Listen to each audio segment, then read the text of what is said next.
Hello everyone, welcome back to 2Ds Productions, and also back to pre-3 week. E3, by the way, Nintendo's conference at least, is only a week away from today, so look forward to that. So, we all love Nintendo, we all love their franchises, but there's one thing that's very true of Nintendo, unfortunately. Not all franchises are created equally.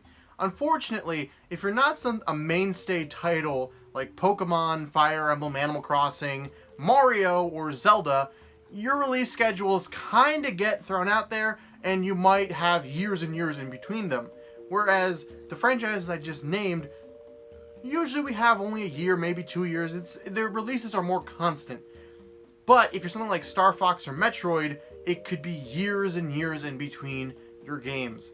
So, with Metroid Prime 4 on the horizon and the more recent release of Star Fox Zero, I think it'd be fun to take a look at some of Nintendo's other franchises and see if we can pinpoint what happened to them. Where are they, and if a new release is ever coming out.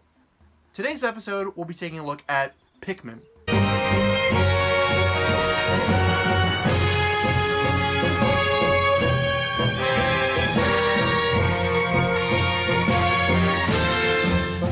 Mr. Miyamoto? Oh, yes.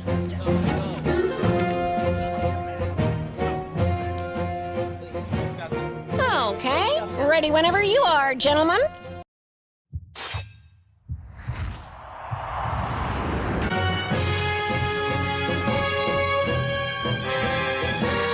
For those of you unfamiliar with the franchise, Pikmin is a strategy game. It was created by Shigeru Miyamoto, the creator of Mario and Zelda, back in 2001, and the first game was developed for the Nintendo GameCube. In the first Pikmin, you played as Olimar, a Hakitation pilot who was flying through space, and a meteor hit his spaceship and it crash landed on PNF 404, at this point an unknown planet. When Olimar awakens on PNF 404, he finds out that, one, his spaceship, the Dolphin, its pieces have been scattered among the planet, and that his air supply is low, and that the oxygen on the planet is poisonous to him. So Olimar is left with 30 days to collect the pieces of the SS Dolphin and return back to his home planet. Hokatate. Hakatate. Hokotate. Hakatate.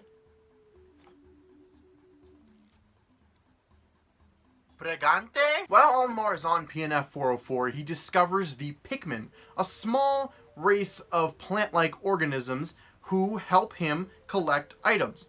And that's the main plot of the game. So, what you do in Pikmin is that you have these Pikmin, the creatures, go and collect items. You go through the stages and the worlds, and you find the different pieces of the dolphin. You throw your Pikmin at them and they'll lift them up. You need a certain number. So for one piece you might need 20 Pikmin. For another piece you might need 100 Pikmin. It depends on the thing. And you throw your Pikmin, they'll pick up the item and they'll bring it back to your ship.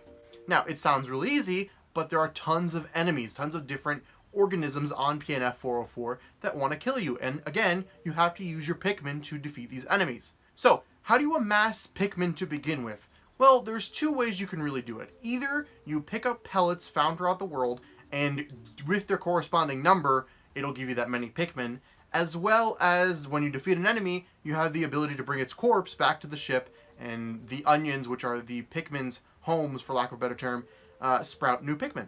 I should also mention that there are 3 different kinds of Pikmin. Red Pikmin are immune to fire and are a little bit stronger than your average Pikmin.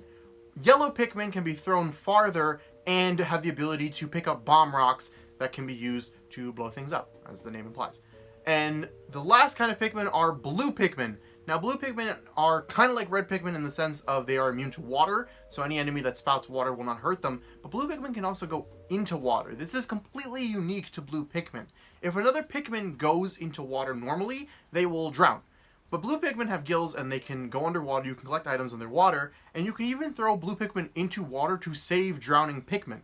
You see, like we talked about earlier on, Olimar only has 30 days of oxygen. So, the day-night system in Pikmin works where within a couple of minutes, it'll be day or night. You have a couple minutes to go through a day in Pikmin. And at the end of the day, Olimar needs to return to his ship and go out of the planet's orbit. This is so he doesn't get eaten by predators on the planet. Now, here's where it becomes interesting. Pikmin also must do this. Now, if a Pikmin is with you or at home base by itself, it'll automatically return to the onion and it'll be fine. But if you leave any Pikmin on the overworld somewhere and they're unattended or not with Olimar, they'll be eaten and you get a super sad cutscene of Bulborbs or whatever enemy eating the Pikmin, and you feel terrible because you're a horrible person because you left them behind. So that's all the main gameplay mechanics of Pikmin. Now, on top of that, Pikmin 1 adds in the 30-day mechanic. Now, like we said at the beginning of the video, Olimar only has 30 days left of his whatever he breathes, his supply before the oxygen gets in and kills him. So you must collect all of the essential ship parts. I believe there are 25 essential ones and 5 more that you can collect for 30 total, I think. It might not be 25 exactly, but it's like, there's a couple essential ones. Some you don't have to get, but you can if you want to and you have extra days. And bring them back to the dolphin and repair it and go into orbit and you'll be safe. If you don't do that in the 30-day limit of the game, you lose. And you'll have to replay the days. So that's the big part of the first Pikmin game. 3 years after the initial release of Pikmin, in 2004, Pikmin II was released for the Nintendo GameCube. Now, Pikmin IV follows Olimar once again. He's returned to Hoctay. The first mission was successful, and he gets back to his home planet. As soon as he gets there, the company he works for, Hoctay Freight, is bankrupt. So the president of the company sells the dolphin and sends Olimar along with this new Captain Louis, who is completely inept, and in fact, he's the reason they went bankrupt because he lost a shipment of golden carrots. I don't know. So Olimar and Louis are sent back to PNF 404 to collect 10,000 Pikmin dollars through collecting items. So you'll be just going through the game and you'll find things like bottle caps and all this other crazy stuff that you would find in a normal human world. So like batteries and all this kind of stuff. And this, along with more hinting in the original Pikmin game, leads us to understand that PNF 404 is the planet Earth. Now, what happened? I don't know, but humans are extinct. Pikmin have taken over, and things went bad. We're gone. So there's that. And now they are scavenging remains of human life and using them to gain funds. So the addition of Louis allows you to do a little bit more in Pikmin 2. Now, instead of only having Olimar, you can switch between Olimar and Louis. And you can also split up your Pikmin in between the two and go to different objectives. So you could have Olimar at one part of the map and Louis in a different part of the map and just switch between them back and forth. It's also important to note that while the night and day cycle does return in Pikmin 2, the 30-day limit is gone. You no longer have a limit of how many days you need to do this under. It's just a matter of coming back and doing things. This really lifted off more of the, intensity of Pikmin, and some fans didn't take well to this, but I'm sure others found it more inclusive to newer players and allowed for more accessibility to the Pikmin franchise. Dungeons were another thing added to Pikmin 2. So a dungeon in Pikmin 2 works as you basically are going underground and you just keep ascending through these levels of the dungeon. As you're going through it, it works basically like the overworld does. There's enemies, there's items to collect, there's all that fun stuff. And as you keep going down, you'll find more of these items and more enemies and all that kind of crazy fun stuff. At the end of a dungeon, there's usually a boss, so you'll have something like Empress Bulblax or the Snagrid, that kind of a thing. They'll show up at the end, you defeat them, blah, blah, blah. It's that kind of fun stuff. Now, time does not pass when you're in a dungeon. As soon as you leave the dungeon, it'll be at the exact same time as it was before you entered it. There are also these things called candy pop buds within dungeons. Now, candy pop buds are used to turn Pikmin into other varieties of Pikmin. So, for example, a red one, if you throw a blue Pikmin into a red candy pop bud, it'll turn into a red Pikmin. There's two different special kind of candy pop buds in dungeons, however. These are the purple and the white candy pop buds. Now, of course, if you throw in a Pikmin into one of these, they'll turn into either white or purple Pikmin. So purple Pikmin are stronger and bigger than your regular Pikmin. When you throw them at an enemy, they'll do more damage and briefly stun them, as well as when they lift something, they count as 10 Pikmin. The caveat of that being is that they're very slow. So you're going to have to be careful with these guys. You're going to want to probably put them together with some other kinds of Pikmin in order to increase their speed, but they are great for taking down enemies. White Pikmin, on the other hand, act as the exact opposite. They are smaller and faster. So if you have all white Pikmin on something, it's going to be there in a breeze, but you could also do something like pairing purple and white Pikmin to get the speed up a little bit on there. White Pikmin are also poisonous, so they're immune to poison, and if an enemy eats a white Pikmin, they are inflicted damage. Sometimes they could even kill enemies, depending on how strong they are. And of course, red, yellow, and blue Pikmin do return. Red and blue Pikmin are basically the exact same as they were in Pikmin 1, whereas yellow Pikmin are now given the added effect of electricity. So they are immune to electricity, they can break electric fences, you can use them in little lines to light up areas through like electrical cords that are on the side. It's a little puzzle thing. And bomb rocks have been excluded. No Pikmin can use bomb rocks anymore in this game. So in 2009, Pikmin and Pikmin 2 were re-released under the new way to play, new control scheme, little fun thing they did for the Wii. Dongheng Jungle Beat was also a part of this and a couple of other games. And for whatever reason, Pikmin came out in the US in 2009, but Pikmin 2 didn't. Pikmin 2 released in Europe, Japan, and Australia in 2009, but it took up until 2012 for Pikmin 2 to finally make its way over to America. Now, I have played both the GameCube and Wii versions of both of these games, and I can tell you right now that the Wii version is far superior, at least for me personally. It's a lot more fun, and if you have any interest in picking up these games, I highly recommend the Wii version. Now, 9 years after Pikmin 2, Pikmin 3 was finally released for the Nintendo Wii U. Pikmin 3 follows a whole new cast of characters. This time we're not on Hecate. We don't start there. We start on a different planet called Kopai. Now, Kopai has an issue where because of massive overpopulation, they're running out of food. So they send this trio of characters, Alf, Brittany, and Charlie, to PNF 404 to collect fruit and food to bring back to Kopai. On their way over to PNF 404, because this planet seems to be cursed, their ship, the SS Drake, malfunctions and crashes, and the three captains are separated. So when they are awakened, Alf, the engineer, is next to the Drake, and Alf discovers that the cosmic key drive is gone. They have no way to return to Kopai without that. Alf eventually finds both Brittany and Charlie informs them that he found a data log from Captain Olimar saying that he found and has the cosmic key drive. So the trio sets out on their adventure to collect fruit for Kobai, as well as trying to find Captain Olimar and their cosmic key drive so they can return home. The day and night cycle once again returns in Pikmin 3, but another new caveat is added to it. So, as I said in the Pikmin 2 segment, some fans weren't happy that they lifted the restriction on the game. So, to have both fans of Pikmin 2 and Pikmin happy, Nintendo implemented a system where by finding fruit, they will be juiced, and that is your subsistence.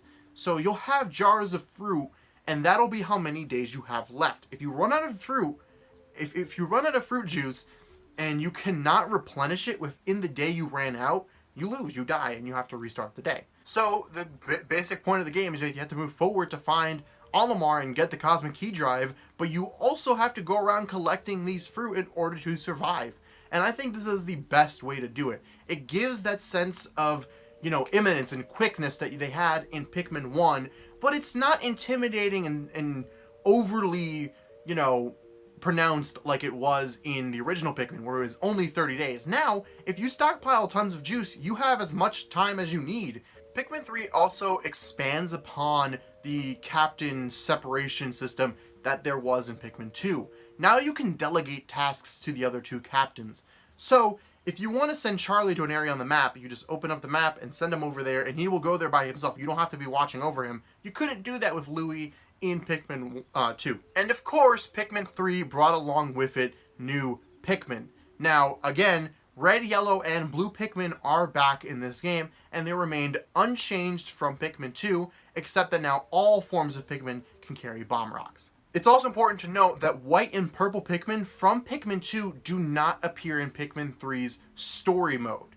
You can access them in the multiplayer mode, along with a playable version of both Olimar and Louie, but they won't be available in the main story. The two new forms of Pikmin in Pikmin 3 are the Rock Pikmin, which are kind of like Purple Pikmin in the sense of like, you throw them and they're more powerful, but Rock Pikmin, instead of sticking to an enemy and attacking them, will just bounce off of them. Rock Pikmin also aren't stronger than regular Pikmin, so they don't count for 10 like the Purple Pikmin did. Ultimately, in my opinion, I find Rock Pikmin to be a bad addition to the game. They don't really add much, and aside from being able to break crystals, but I argue that that could have been delegated to Purple Pikmin to begin with. However, the other side of that coin is the Winged Pikmin, and these are great additions to the franchise. Now, Winged Pikmin are smaller than most Pikmin and can also fly. In fact, after you pull them from the ground, they will not touch the floor again. Now, Winged Pikmin can carry things over water, so it takes away the restriction of only being able to take blue Pikmin into that area. But don't bring them too deep into the water because they will drown. They can't swim or anything, they just fly over shallow water. They can also carry items over shallow water and attack enemies that are airborne or higher up much easier. There's a caveat to this, of course, because you want some balanced Pikmin here, so they are weaker than the regular Pikmin. Back in 2015, Miyamoto did say that they were working on Pikmin IV. He again reconfirmed this in 2016 and in 2017, saying that the game, although not a huge priority for Nintendo, was being worked on. Now, most fans speculated that Pikmin IV would be available during the Wii U's life cycle, but seeing how that has ended now and that did not happen, we're left to speculate and think that it will most likely be revealed during the Switch's lifespan, but at this point in time we've heard nothing of the game since, aside from Miyamoto telling us that it's in development, and in fact it's not even officially confirmed by Nintendo. And that's why we're mainly talking about this. I think it's highly likely that we'll be seeing Pikmin 4 at this year's E3 event, and if not, at some point during the Switch's life cycle. We know this game is nearing completion, and it's been in development for at least 3, maybe 4 years if it gets released in 2019. So Pikmin 4's got to be here somewhere.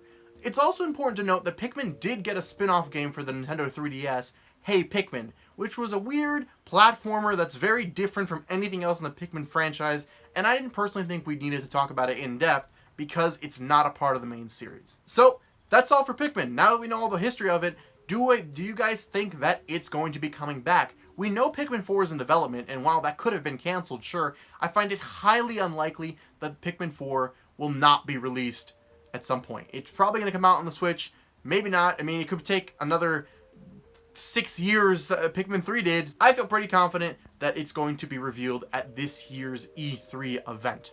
Let me know in the comments, guys, what do you guys think of Pikmin 4? What do you think of the Pikmin franchise?